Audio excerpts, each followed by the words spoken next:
कि भगवान जगन्नाथ इनके यहाँ पर अनेक भक्त जाते हैं। बड़े प्रसिद्ध संत माधव दास, इन सभी की कथा को तो हम आप सभी ने सुना होगा। इन्हें भगवान को अपने जीवन में अनेक बार देखा हुआ है। इस संत माधव दास जी भगवान की प्रतिदिन सेवा में जाए,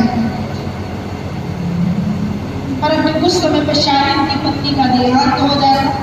अपने मन में विचार करते कि जब हमारे यहाँ पर कुछ शेष रह ही नहीं गया है, ना तो हमारे यहाँ पर संतान है, ना तो हमारे यहाँ पर पत्नी है हमारी, तो क्या किया जाए।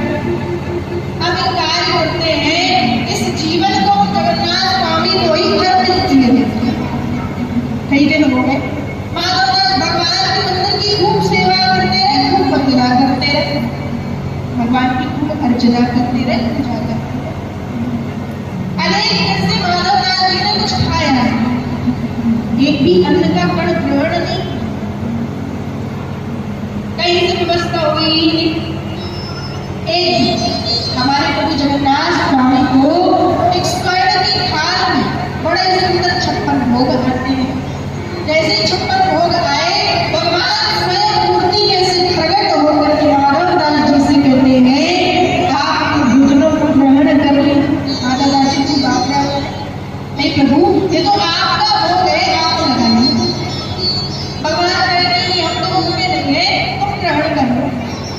माधव दास कहे प्रभु यदि हमने ग्रहण कर लिया, हम तो इतने भूखे हैं, आप भूखे रह जाएंगे। भगवान कहते हैं कि हमारे लिए तो दोनों समय भोजन की व्यवस्था होती है, आप इस भोजन को ग्रहण कर लीजिए। परंतु भगवान जब बार बार कहें कि आप ग्रहण कर लीजिए, आप ग्रहण कर लीजिए, तो भगवान के मंदिर द्वार के निकट ही एक छोटा सा कक्ष बना स्वर्ण की थाल को लेकर के चले जाते हैं। थाल को लेकर के और जैसे ही भोजन ग्रहण करने लगते हैं, अब तो सभी जगह पे ये हल्ला मच जाता है कि भगवान की स्वर्ण की भोग की थाली किसी ने चुरा ली, किसी ने चोरी कर ली। पूरे मंदिर में उस थाल को ढूंढा जाता है, परंतु वो थाल कहीं नहीं मिली। जैसे माधव दास ने भोजन को ग्रहण किया, प्रसाद को ग्रहण किया, थाल वहीं से ला करके मंदिर के बाहर आने लगे। अब तो जैसे कहा कि पुजारी को को पता लगा कि ये भोजन है हमारे भगवान ने नहीं ग्रहण किया, जिनने ग्रहण कर लिया, लगा भगवान को था और ग्रहण ये करते रहे। अब तो वहां के जो पुजारी को क्रोध आ गया, सभी ने क्रोध में आकर के माधव दास जी को खूब मारा माधव दास जी को। अब तो माधव दास जी मन में विचार करें कि भगवान की शिक्षा से ही हमने ये भोग को ग्रहण किया।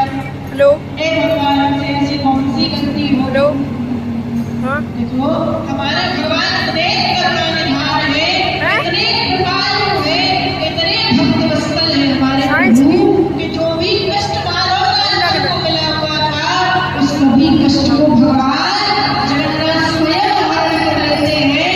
इसलिए आज भी हमारे भगवान बीमार, भगवान को बीमार होते हैं।